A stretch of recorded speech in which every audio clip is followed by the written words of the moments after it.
it's the Josh. Wait. Can I do the intro? I changed my mind. Okay. I know we discussed pre-show you were going to do it. I want to give it a shot, right? Just all right. New Year's resolution. Just okay. All bear right. with me, all right? Let's give it a go. Hey, it's the Josh and Josh show. Now you just sound like Mushmouth. Oh, okay. Let's give it pep. Give it zazz. All right, Put on the zazz train. Thank you. All right, one more time. All right. Hey, this is the Josh and Josh show. You have hey kids. tuned into what? Hey kids, get ready for the Josh and Josh Kids Hour. You know, hey, it takes a lot to get up here and try this out for the first time. All right. Okay. Don't let me stop you. Can I have one more shot at this? this? One more shot. Well, now I'm nervous. I don't want to do it. Just do it. I don't want to. I'm nervous now. I don't want to do this. I'm scared. I'll show you how a professional does it. It's the Josh and Josh podcast with your host Josh and Josh. Here's the damn thing. Okay, all right. We'll fix that in post, right? Yeah. Well, yeah. Do we have the budget for that? I got a couple bucks clinking around my pocket. I think we'll make it. Hey, Happy New Year, everyone. Happy New Year. Hopefully you got your New Year's resolutions. You've quit smoking cigarettes. You've lost weight. You've started classes. You got that dog. You're going to find the love of your life. It's January 5th. You should have had this all done by now. You made a promise to yourself January 1st. If you're sitting there listening and those things aren't accomplished within the first 5 days of the new year, it's not going to happen. I hope that whoever's listening to this, some of the people out there have made the resolution to stop chanting CM Punk at shows. That should be a resolution on everybody's But why, list. though? Why? It's over. It's done. The man does. We could do a whole podcast on that. The guy does not seem to want to have any interest of coming back. Well, he still got his fans. I was a huge mark for CM Punk when he was in the WWE and the whole Money in the Bank and taking the title and leaving WWE and all that. I was a huge mark for him then, and even back his early days in the WWE ECW, and even his time in ROH. I've always been a huge fan of CM Punk. I will say that post WWE, I think there's some things that have come out that are pretty suspect. Mainly his relationship with his, I would like to think it maybe still, but at least we know one-time best friend, Colt Cabana, and it sounds like there's a lot of financial things that he sort of left Colt Cabana on high and dry. Again, this is sort of what I've heard at this point. I don't know Colt Cabana or CM Punk personally, but it seems really bad. It looks bad. Yeah, so it looks bad. It seems like that's kind of what actually happened. But long story short, there was the CM Punk was kind of the head, sort of the front of this lawsuit with WWE. He had a few other superstars join him, including Colt Cabana as part of this lawsuit. And really Colt Cabana, I think, was sort of egged on to do it by CM Punk, mainly because CM Punk had promised him, as we understand, he would pay all the legal fees. Right, that text message, yeah. Yeah, right, for Colt Cabana. And he didn't, so now at this point Colt Cabana owes $250,000, and that's, of course, that's where we're at with that right now. But so I think that part I don't like CM Punk for, and you won't find me marking out for CM Punk anytime soon, but for us to not want people to cheer CM Punk. Again, it's a God-given right. They paid for those tickets. It does show they're a bit markish. I will say that. If you're chanting CM Punk on some level, I would say it shows you're a bit markish. You go to WWE arenas, you can get away with that. But if you go to, say, like indie-style wrestling, in fact, I'm going to All-American Wrestling end of January. If you don't have your tickets, and if you haven't seen one of those shows, AAW, if you haven't seen one of those shows, you should. You definitely should go see it. It'll be ACH's final match, I believe, before he starts heading up to the Performance Center for WWE. But anyway, I think with those independent shows, if you try to do the CM Punk thing, people will tell you to shut the F up. I've seen it. Yeah. In fact, I've heard a chant where someone was going CM Punk, and someone the chant back to that was "fuck that guy, fuck that guy," and I was like, "Oh my, yeah, well here we are." It's that's Chicago for you, and that's independent wrestling for you as well too. But again, that's sort of. I know we're kind of going on a tangent here, but I guess it's a wrestling podcast, right? So we're talking about wrestling. I can do whatever I want. Right. Do whatever I want. Right. That's my New Year's resolution: is take over everything. This isn't the Josh and Josh Talk Wrestling Show. This is the Josh and Josh Talk Wrestling Show. Oh, you put in your name first. Flipped it around, yeah, man. Flipping it around. All right, sir. We'll I'm see self-actualized. Okay, Oprah. I'm self-actualized. Right. I'm running the show now. I'm the captain now. All right. Well, we've got way out. Get down from the tower. I'm the captain now. All right, Captain. I just want to say it's not about the man. great wrestler. He's an asshole. I love CM Punk too, but it's not about the man. It's about just don't chant this when someone's trying to do a promo. It's up there with the what. Like sometimes you get people giving really heartfelt, like someone's retirement speech. I'm imagining, and so, and he's just like, and that's why I have to retire from it. It's like, what? Well, no, like you don't want that. Hey, you don't want that during any kind of promo though. Well, here's the thing with the what thing. They're specifically trained and. As a sports entertainer, you should be able to know how to cut a promo to maneuver around. You can maneuver around the what really easily. Heyman's really good at it. People will try to do it. And Heyman will crush. He will shut that shit down. Well, Heyman's even gotten out of the CM Punk chance. Oh yeah. He knows. Yeah, and so he knows. There's a way around it. I don't know. I don't like. I just don't like it. It's just kind of like you guys are fools. I get what you're saying. So I get what you're saying. It's a bit Markish, right? I get what you're saying, but like again, if people are cheering it, it means that they're saying something. Now, I will say where I feel it's inappropriate was there was an NXT takeover. I forgot which one, but it started out with Triple H in the ring, light on him. We are NXT and stuff. Before he said that, I guess there was 20, 30 people in the crowd that were cheering Chris Benoit. That I think is inappropriate. That's really bad. Because you're just looking to stir some shit and really talk about one of the darkest days of wrestling and just throw it out there and really glamorize it. I think that's, and there was a lot, there's. It's a horrible tragedy any way you look at it, and God rest Nancy and their child Daniel. But I think, kind of getting back to my point, that it was sort of inappropriate to do that chant any way you look at it, just during that specific time. Very tasteless. Right. So that's where I sort of agree with you on that. Where like that stuff we should be shut down. But the CM Punk thing, it does make it a bit markish because to me it's just showing you're like not really in tune with what's going on. No, speaking of, well, it's kind of one thing we were sort of talking about in this pre-show and then also just other podcasts as well. It's just kind of want to talk about the current state of wrestling. We'll sort of focus a lot on WWE, and that's going to, of course, intermingle and bring in different promotions and whatnot. And, of course, we want to incorporate any questions you might have. Josh, I always forget it, and it's actually on my phone, but what is our email address if you want to send in some... Our email address is joshandjoshtalkwrestling@gmail.com. That's easy to remember. I remembered it really easily. All words are spelled out, no spaces and or underscores. joshandjoshtalkwrestling@gmail. Shoot us a line. Give us a question, a compliment, a complaint. Just tell us what's on your mind. We're just a couple of regular guys, just like you probably. Unless you're Vince McMahon. Hi, Vince. Yeah.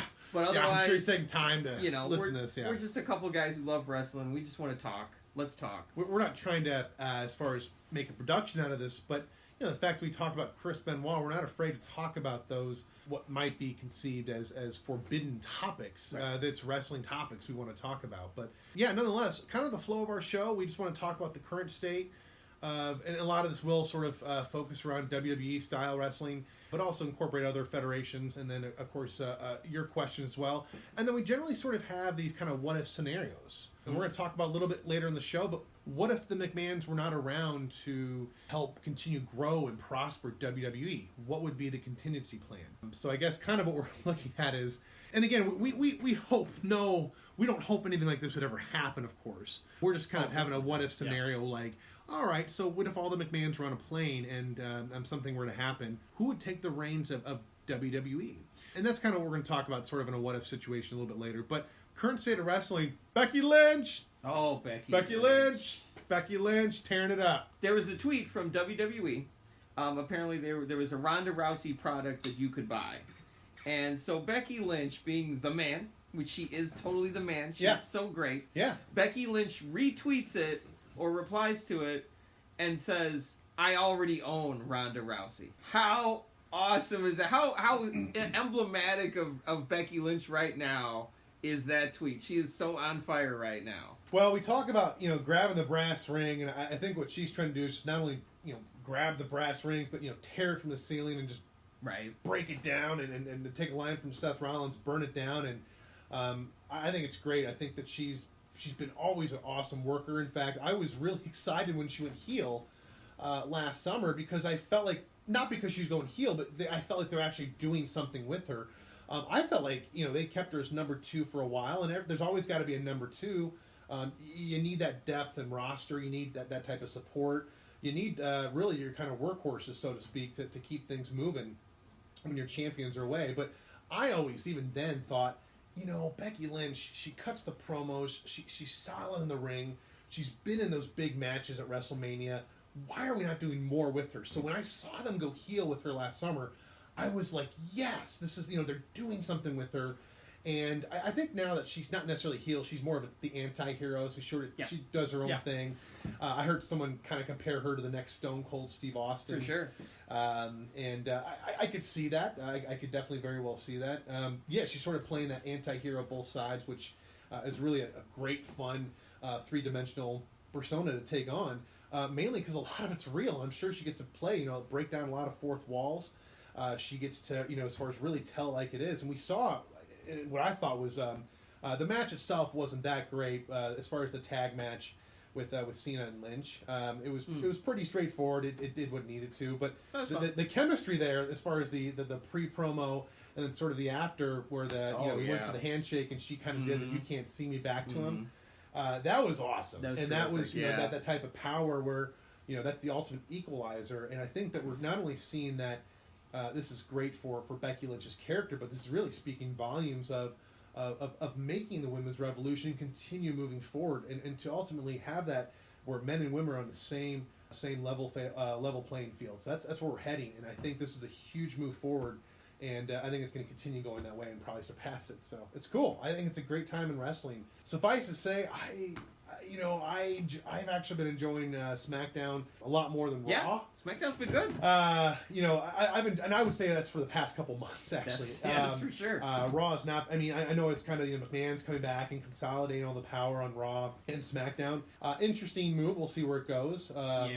And I sort of missed the general manager position already because I think everyone sort of knew the McMahons were always sort of in the wings controlling everything. It was nice to have a general manager.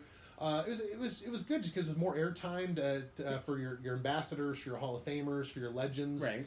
Paige was great. Paige was great. I liked Kurt Angle a lot. Kurt was great too. As a GM character, I think it was always great to see as far as like Foley do as well too. And I just like that's the thing. I feel like the McMahons are almost overvaluing themselves with this new era, this new refresh that they're doing, where.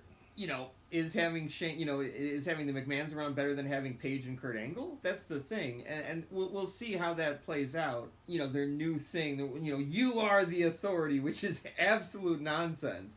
But it's it's not. I'd like to think that they're trying to change things up. Like, what are your thoughts on that, Josh?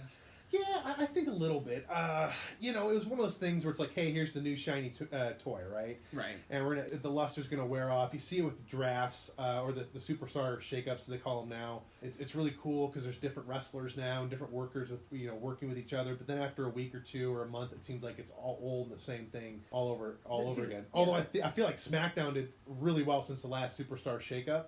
Yeah. Of course, I think the roster was just like it was just breathing much better. Whereas I felt Raw, even though they had a lot of injuries, I just felt Raw.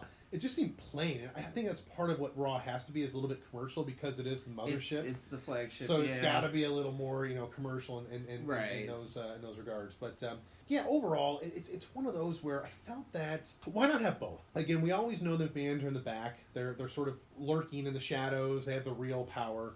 Why not have the general managers? It just added more depth. Everyone knew it was sort of their mouthpiece for the board of directors and yada yada yada. But it was fun to kind of see. It was fun to see, and it was also great to have those opportunities for Hall of Famers and for wrestlers that, in a situation where Paige, where she was, not to take something from Brock Lesnar, but she was the next big thing, and then due to a neck injury, she couldn't really do much as far as wrestling after that. So I thought it was great where, the WB said, hey, here's a great way we can honor you, and you'd still be able to participate with us, is you could be general manager. I think she was a great general manager. So to me, I don't like it. I think it's always better to expand rather than consolidate. But it's fun for right now. We'll see what they do with it.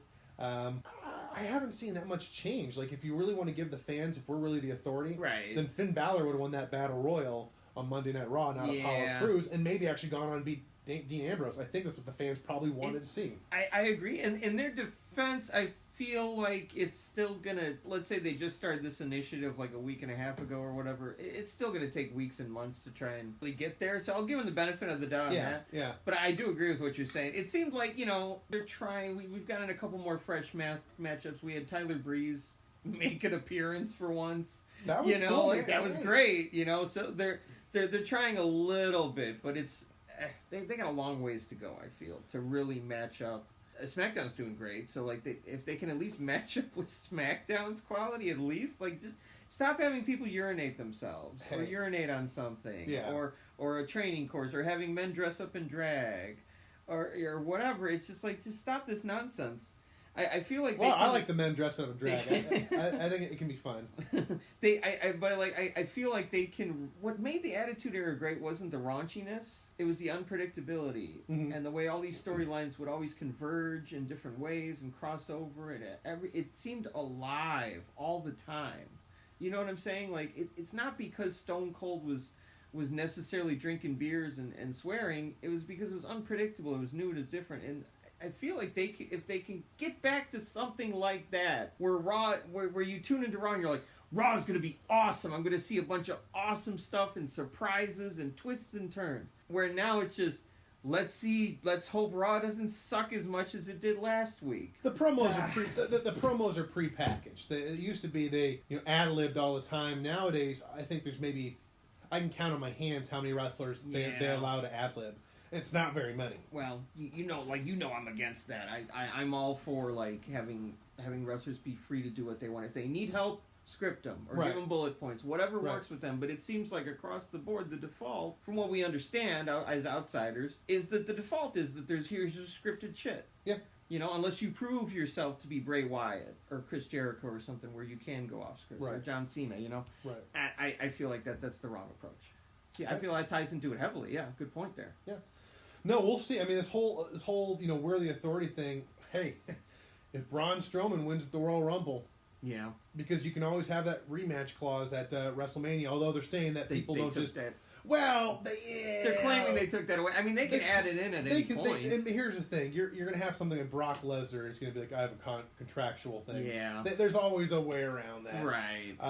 And I actually don't like that. I think that as a champion, you should get the immediate rematch.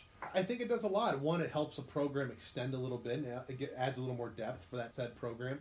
And two, to me, the titles mean more if you had to beat someone twice to really tighten the grip around it. I can see that, but And should it be automatic?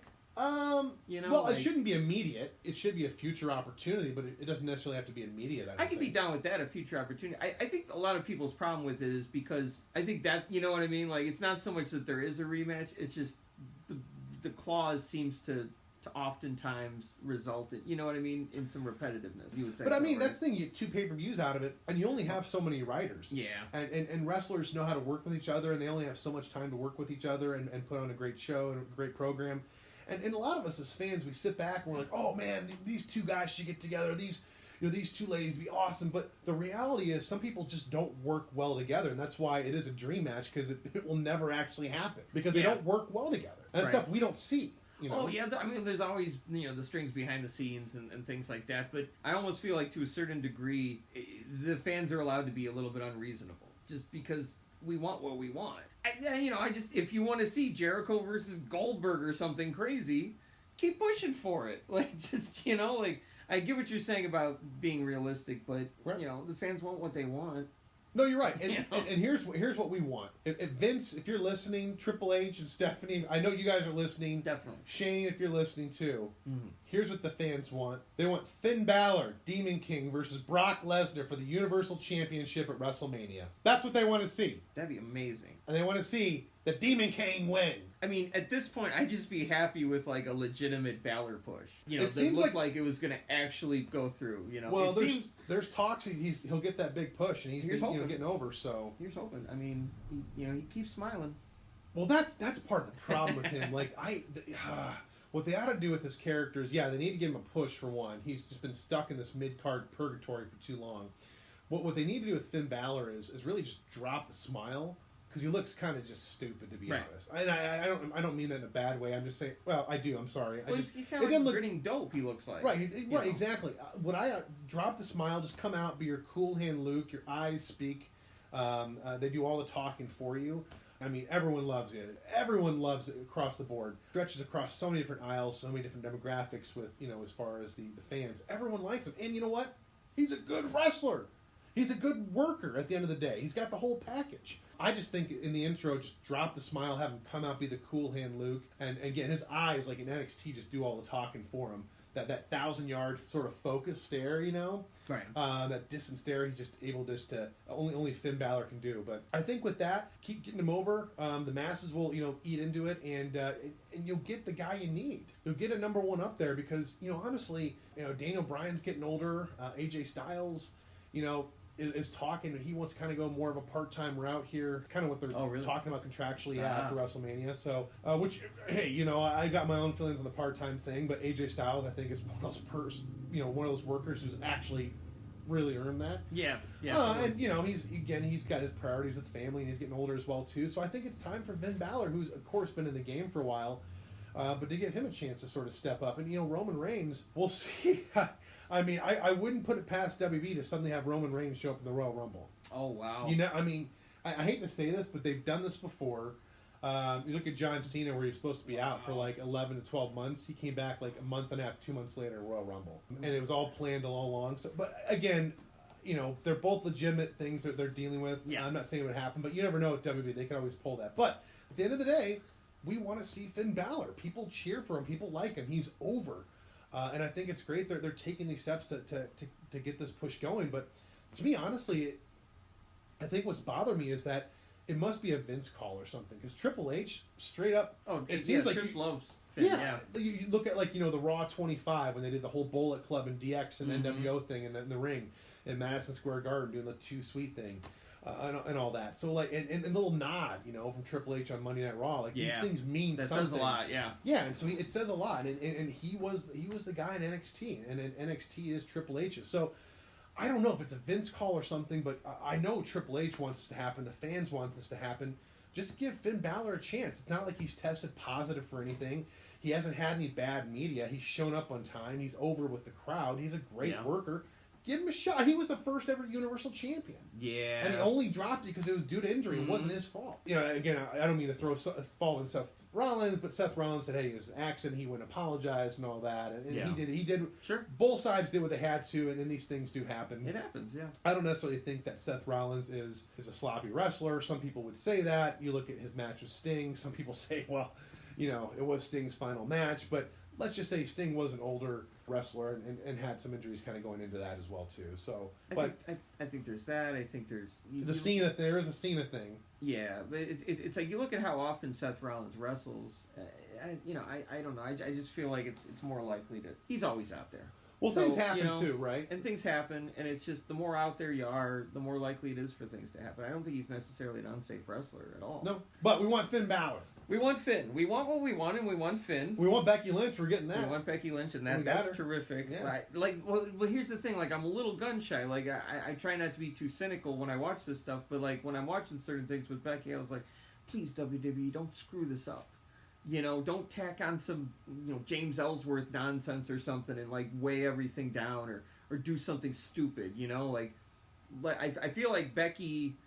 I don't know. I get the impression that Becky has a lot of pull in how this is going right now. I think she's convinced a lot of people otherwise. I mean, they're either listening to the fans or she's done her backstage work, because you think about it, the women's roster it really has some depth. You've got Ronda Rousey, you've got Asuka, you've got Charlotte Flair. Really, those three women are your icons. They really could be your faces, what you need to do moving forward.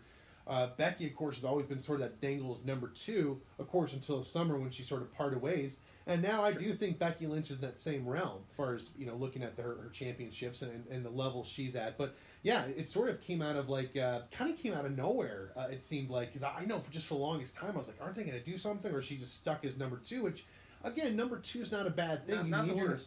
You always need your number twos. I just felt that Becky Lynch was destined for more than that, just from what I viewed. But no, she's in that same breath. So it's almost like they're really crowding it up a little bit. They're going to keep expanding the women's roster because it's going to include the tag titles, which that'll be interesting. Yeah.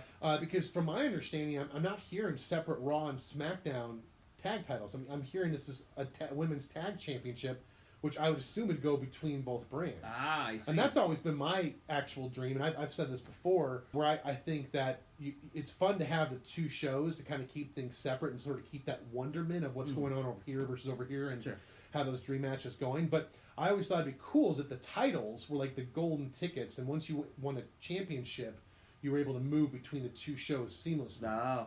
That'd be interesting. And when you lose a title, if you lose it to, let's say, if, like, you lose it to someone on SmackDown, you're now part of the SmackDown brand, where the new title holder goes between both brands. So that way, you're kind of always having these little shakeups throughout the year, you know. Oh, I like that. So that's kind of how I would sort of envision that. Vince, you hear that?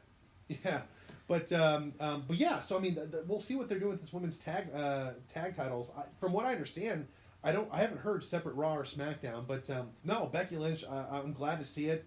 We could. I don't know. What are your thoughts? Like, what do you see if you had to call a main event for now? What do you think the main events for WrestleMania will be? And there's so many variables, so many, and there's, with Royal Rumble, it always switches so many things up. What would you think would be? I guess looking at the women's, who do you think the main event will be there? Give Rousey, Lynch. Yeah. I can't see anything else. So who do you think is going to win the Royal Rumble? Do you think it'll be? Because it could be Lynch. It could be anyone. If you want to be a crowd pleaser, give it to Becky. Yeah. You know, and I feel like, why not give the people what they want? Yeah.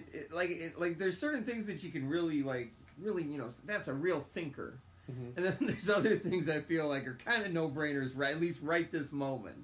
Well, like I want Strowman versus Balor right before the main event, which would be Becky and Rousey. see Strowman Balor. Yes. Okay. That's all what right. I want. I'd go with that. That'd be fun. Because honestly, with that kind of match, either guy wins. I'm happy either way. Yeah. I love Strowman though. Are you thinking Strowman would be walking in with the world title then to WrestleMania? I could see that. I'm Yeah. hoping he takes it off of what's his face. Brock Lesnar. Yeah, I don't even want to say his name. The absentee. Well, we should probably explain. champion. Brock Lesnar. Brock Lesnar is the WWE Universal Champion. You never see on Monday Night Raw. So. Yeah, I'm so tired of him when they pulled that nonsense. But it's not his fault though. It's not his fault. He's just getting paid. Oh, and I don't blame him at Yeah. all. I mean, if I was in his position, I'd say, "Oh, you want me to go out there F5 somebody and spend 45 seconds in a ring, and you'll give me X number of dollars?" Sure, Vince. Yeah. Whatever you want, man. Like, of course, Brock can go buy more land. He is the second highest paid wrestler of all time, and actually this year. So he Right. gets paid $8 million a year. We're Cena now gets paid $10 million, which I'm glad to hear because Okay. at one point Brock was making more. Yeah. At least I feel with Cena, it's like, well, that's more yeah, deserved. Love Merhan, he does a lot. Oh, for sure. For wrestling in WWE. So He's worth the money. You see, that's the thing. I don't feel like Lesnar's worth the money, and I'm sure statistically you can actually crunch the numbers and determine that Oh, he they have. really financially is worth the money Yeah. with his draw. But I'm just like, It's hard for the real wrestling fans where you see it happen, but it's kind of part of the machine, and that's sort of the problem with, I think, wrestling. It's this whole machine now, and it's just all about making more and more money. And why not make a lot of money and give the fans what they want? But I'm with you there. I think Lynch, because here's the thing. I think that Ronda Rousey will be in the main event. I think that'll be the main event of wrestling. Yeah. For WrestleMania, and I think it'd be cool to see her versus Becky Lynch. But I could also see them squeezing in Charlotte somehow too. See, they tend to do that quite a bit. It's going to be this dream match between wrestler A and wrestler B, and then like halfway through the build, it's like, oh, we're shoving in somebody else, or now it's a fatal 4-way or whatever. And I don't know. I feel like that would dilute it. I'm not saying that Charlotte. I mean, that'd still be a fantastic match, but in a way, I don't know. I kind of just wanted woman versus woman. You know what I mean? Just one-on-one. I don't know.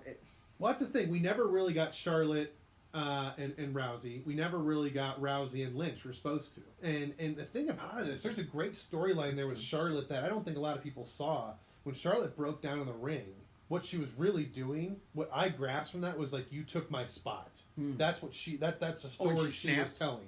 That's why she snapped. Is you took my spot. Yeah. Because I had everything. I was a Flair. I was NXT champion. I held every women's title, and I was supposed to be the thing, and you took that. Because at this point, Ronda Rousey, she is a torchbearer for the women's revolution. For sure. And again, I'm not going to take anything away from any of the other women, but she is the one that is the torchbearer.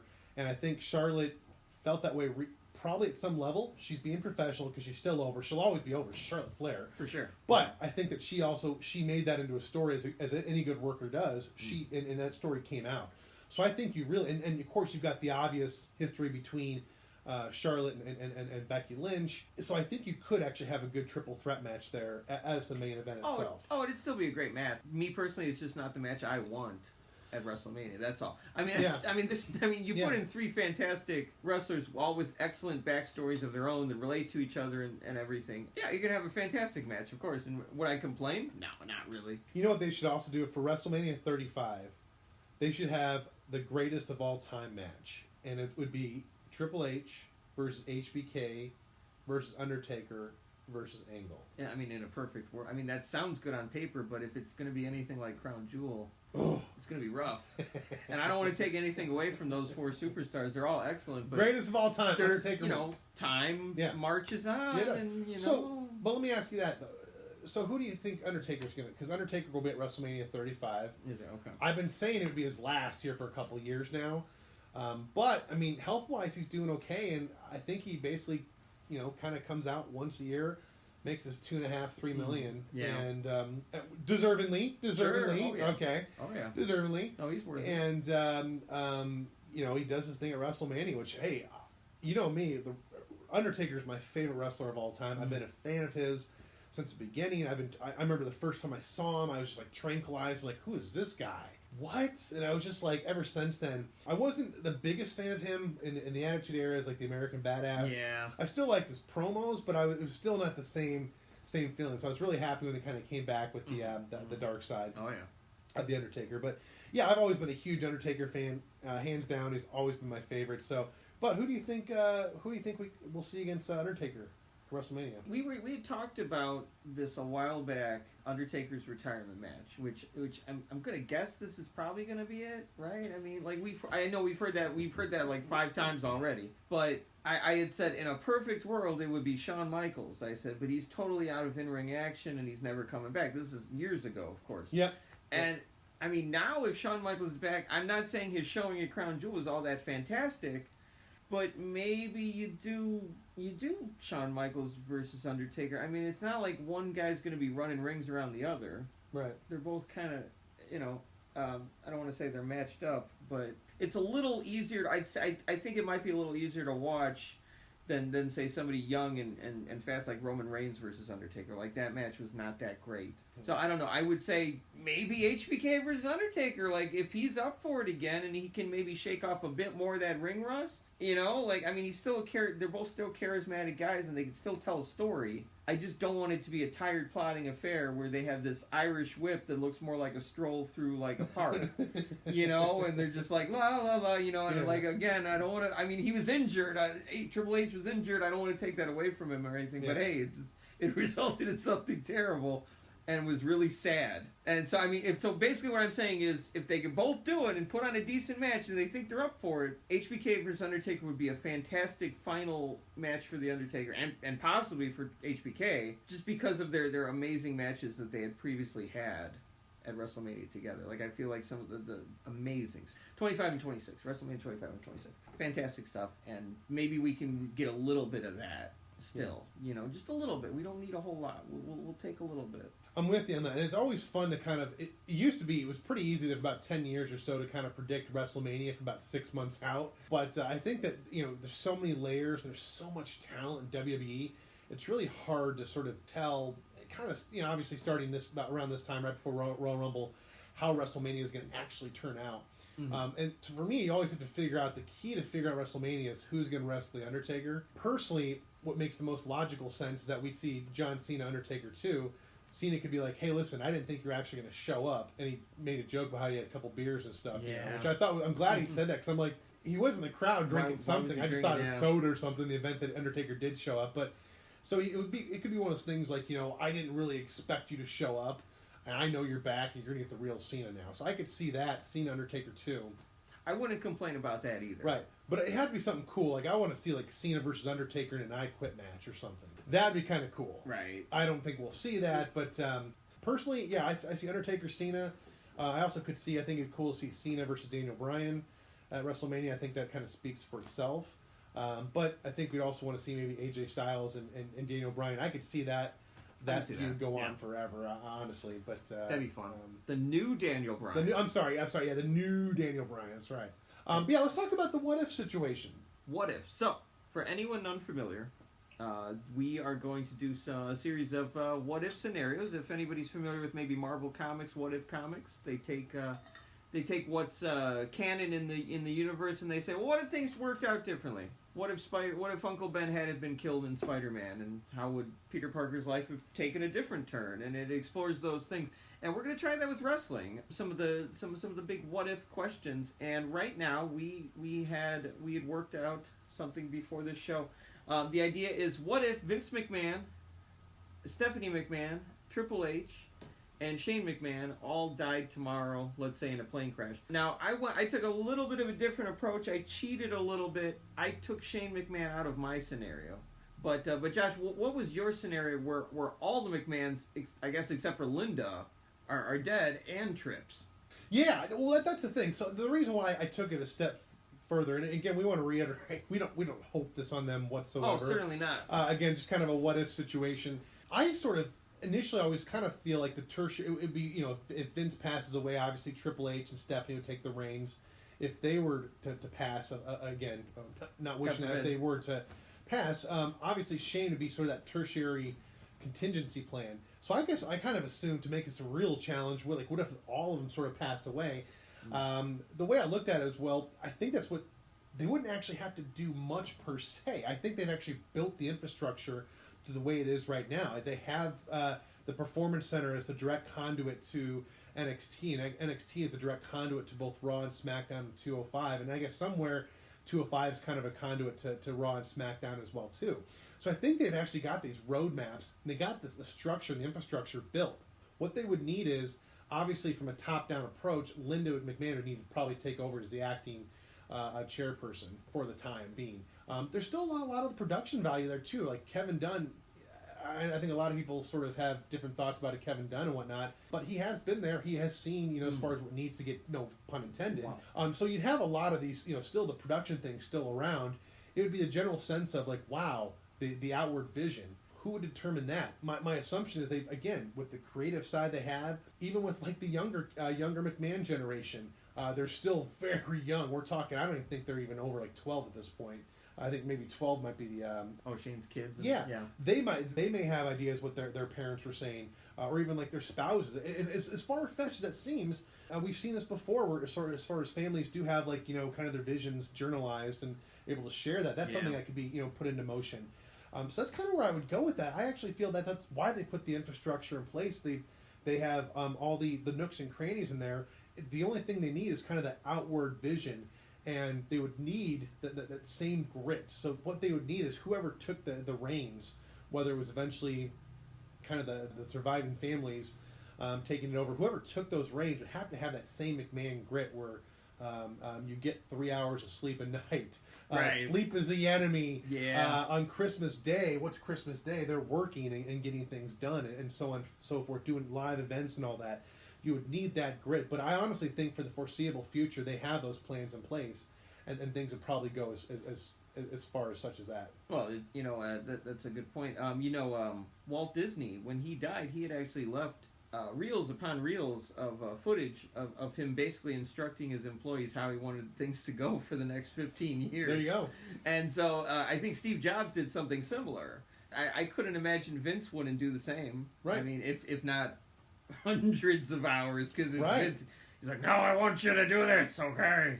He's the big dog, you know, don't forget that. You know, like, oh, God, I can only imagine. 200 years from now, Roman Reigns is still getting over. He's still getting over. It's like from Futurama, it's his head in a jar of liquid, and he's like, this is my yard, still. You know? Yeah. But so, yeah, what's your thoughts on this? It's interesting. I took a completely different approach and actually came out with a different outcome that WWE does not survive. Okay. I feel that they couldn't take a hit like that. A loss like that would be too much of a shock. And I actually created a narrative here. Whoa. Which I can actually go over. I hope this isn't too long-winded or too boring. All right. We'll get feedback. So the concept is Vince McMahon, Stephanie McMahon, and Triple H die in a plane crash. No Shane. In my scenario, Shane is not in this plane. He's okay, and so is Linda and everybody else. So the news reaches the media within hours.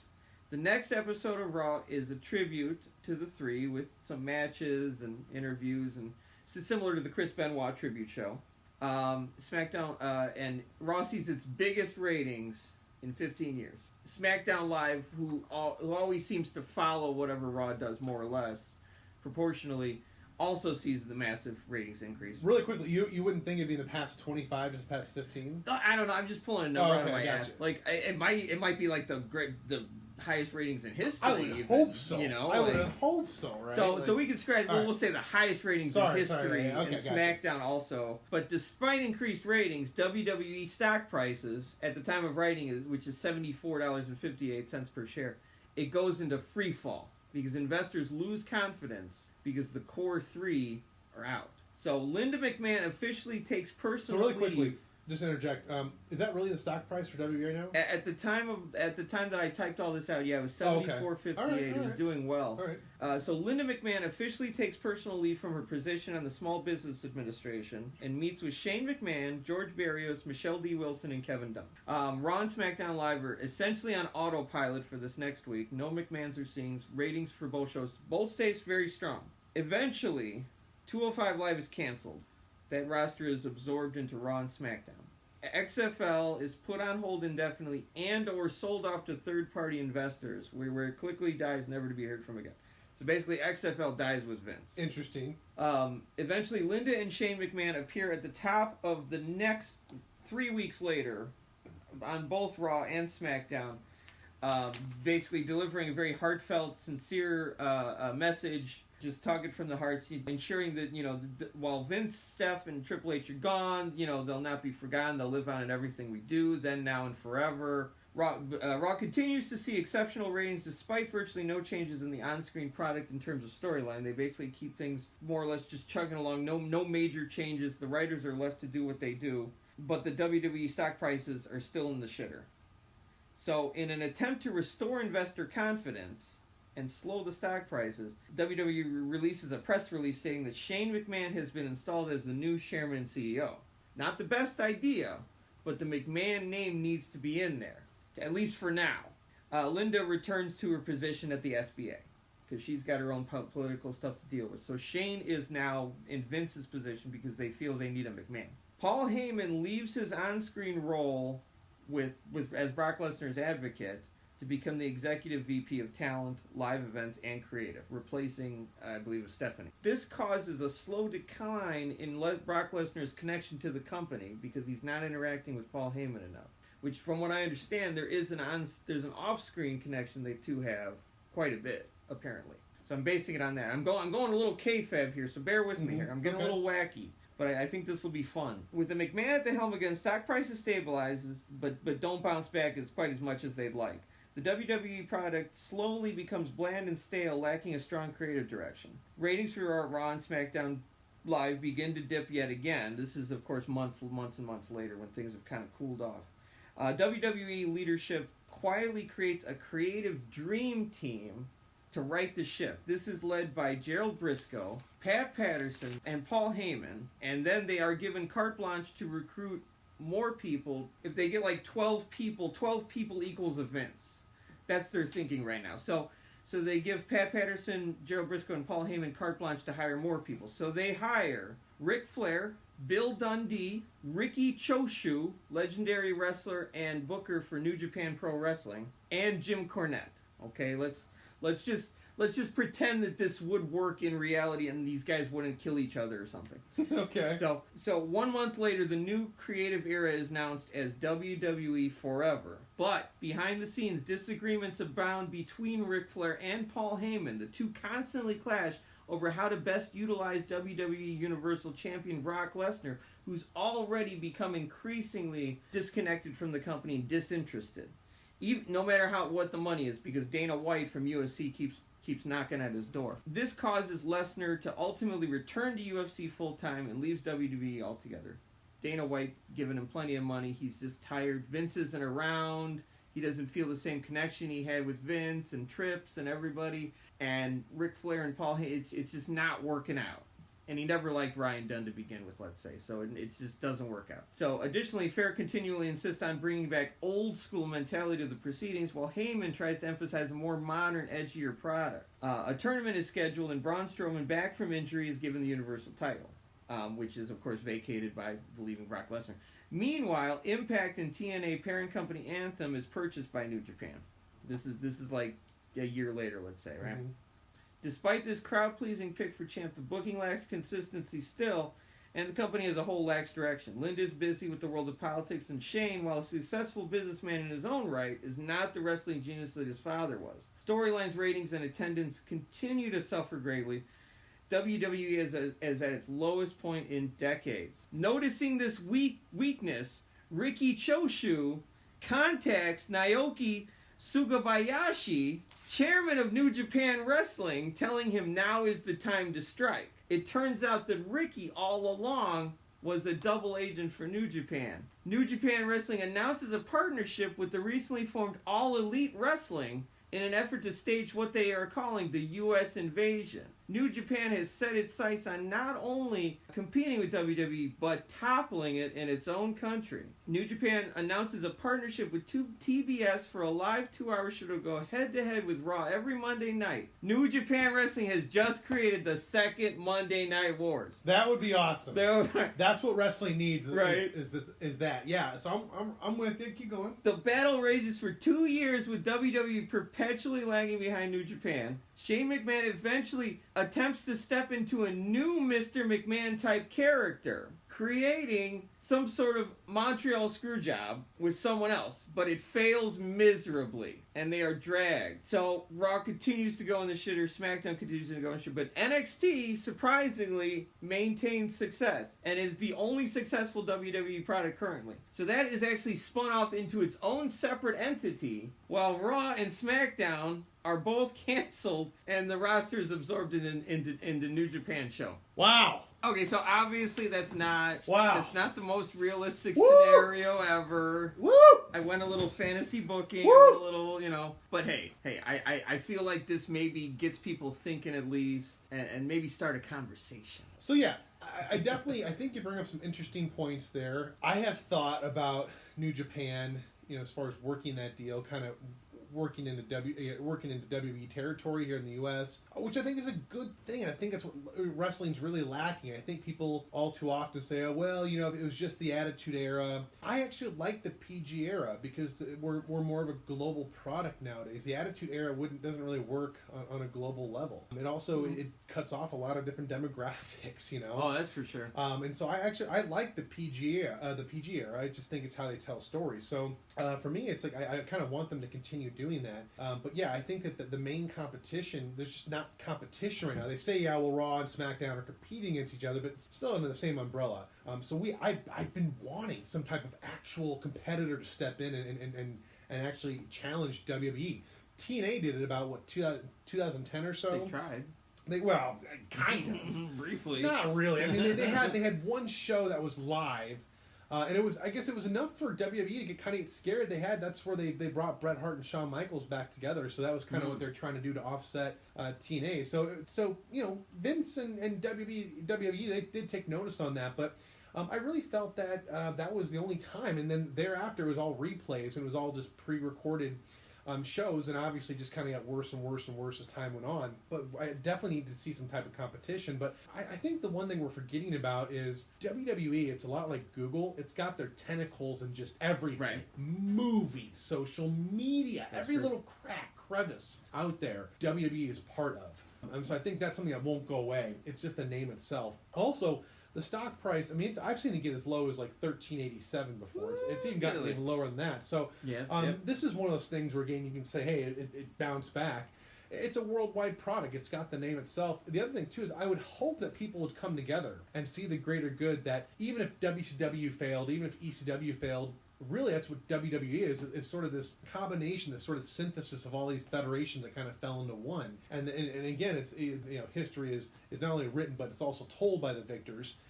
That's kind of what WWE has done. It's got that revisionist way, but at the end of the day, all these federations have led to WWE, and they've given people their lives, they've given people their notoriety, their fame, and so on and so forth. I would hope that people like Flair and Heyman could see past that to make a good product, not just for themselves, but we need to understand that we need the WWE to keep running so generations on can experience this thing. We need this type of infrastructure, even though it is a bit over the top. It is a bit Pirates of the Caribbean, as some would say.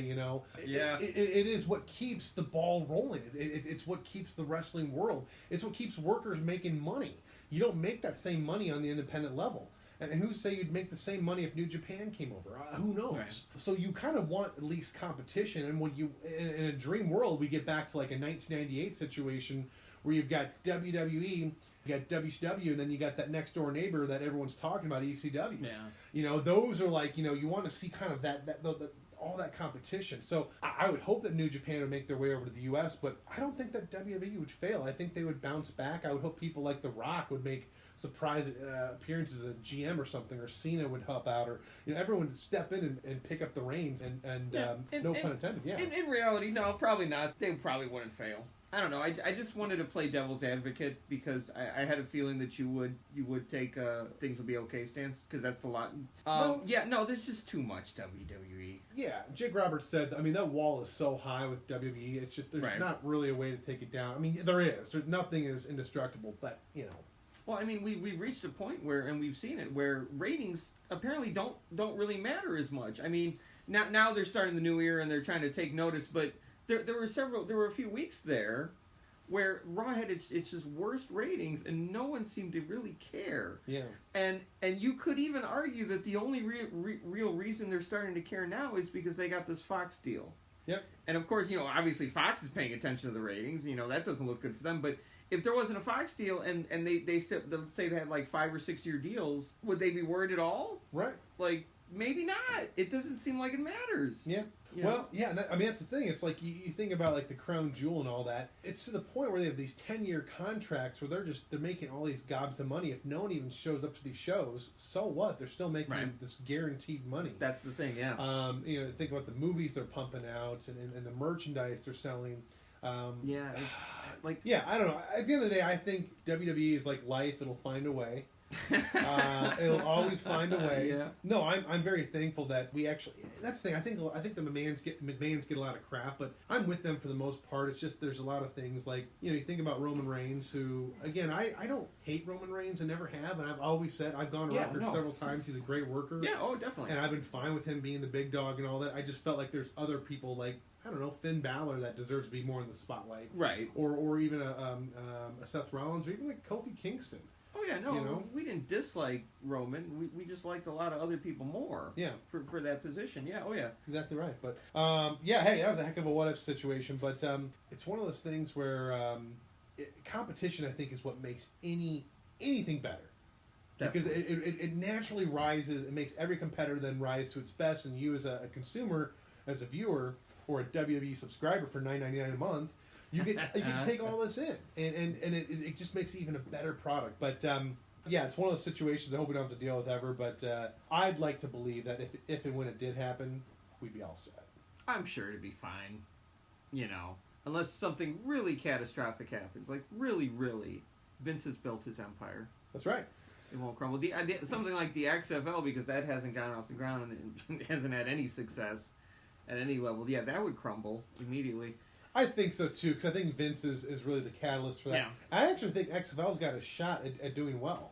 I think they're spending some more time planning it, and I think people like new, shiny things, and it could be something, an alternative to NFL. And just to be honest, like, let's say that our current Twitter-in-chief remains in office. He's not a huge fan of the NFL in some regards. Yeah. And there's a lot of people that... he's friends with Vince. He's friends with Vince. Why not support the XFL as an alternative form of entertainment? It's going to be huge. Yeah, so you never know. That could definitely be something that happens. Yeah, I think that's all we got, man, for this time. Make sure to email us, joshtalkwrestling@gmail.com. Love to get your questions, thoughts, comments, concerns, requests. If you have any requests. Request, yeah. Let us know. What do you want? What do you want from us? What do you want to talk about? Yeah, hey, hook us up and reach out to us, and take care in the meantime. Happy New Year. Happy New Year. Have a good one, everybody. Later. We'll catch you next time.